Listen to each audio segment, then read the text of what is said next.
dans le prochain épisode de Demain nous appartient. Tandis que Garance et Anna retrouvent la voiture de Clémentine, Adrien a décroché un emploi. De son côté, Chloé se lance dans un challenge TikTok.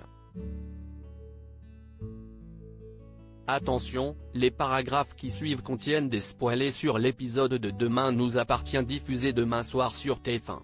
Si vous ne voulez rien savoir, ne lisez pas ce qui suit. Jeudi 13 mai dans Demain nous appartient.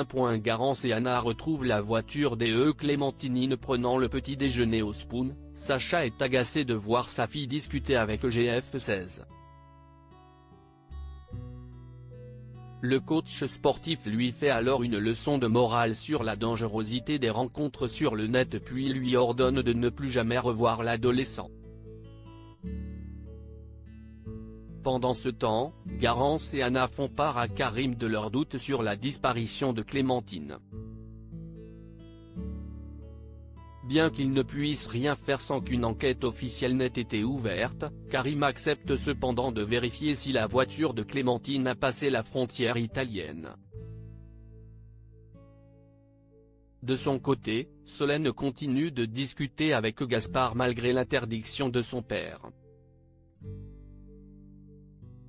Sacha, qui la voit faire, lui arrache violemment le téléphone des mains et lit leurs échanges.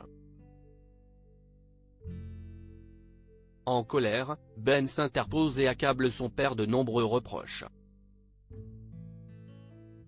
Peu après, Sacha s'isole pour appeler Juliette à laquelle il présente ses excuses pour avoir été odieux lors de leur dernière altercation. Lorsque sa compagne lui annonce que leur fils est en train de tomber amoureux, Sacha s'emporte, expliquant qu'il refuse qu'il s'amourache d'une fille sur le net. Tandis qu'il l'assomme de mettre un terme à cette histoire, Juliette s'y oppose car elle est ravie que Gaspard soit amoureux. Non loin de là, Anna et Garance retrouvent la voiture de Clémentine garée près du port de Sète. En fouillant, les deux femmes découvrent une pochette contenant tous les papiers de la professeure de sport. Il devient alors évident pour elle que Clémentine n'a jamais quitté la France. Adrien a décroché un emploi. Adrien a été embauché en tant que démarcheur téléphonique pour l'entreprise Univers Fenêtre. En appelant ses premiers clients, il excelle dans l'art de la communication et parvient à décrocher de nombreux rendez-vous.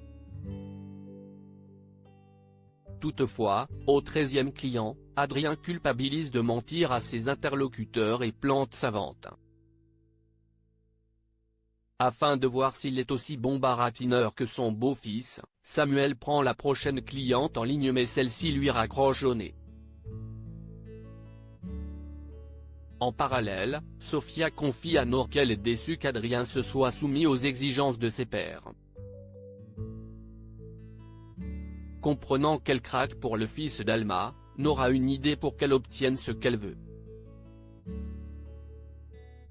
Chloé se lance dans un challenge TikTok chez les Delcourt. Camille découvre qu'elle a été taguée pour participer à un nouveau challenge TikTok dans lequel les participants doivent danser dans un premier temps en pyjama puis habillés de façon plus sexy.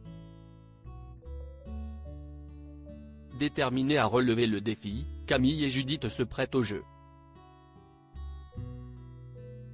Et pour rendre la vidéo plus amusante, Maud accepte d'apparaître en jouant de la trompette. Quand les adolescentes demandent à Chloé de participer, Xavier lance que ce n'est pas de son âge, ce qui pousse sa compagne à le faire. En la voyant porter une robe élégante, le procureur reste alors bouche bée puis reconnaît que ce challenge lui va bien avant de l'embrasser passionnément.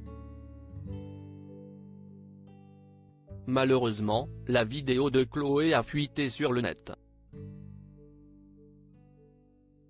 Après qu'il a vu ses collègues du commissariat rire en visionnant le challenge de sa compagne, Xavier perd immédiatement son sourire et leur ordonne de se remettre au travail.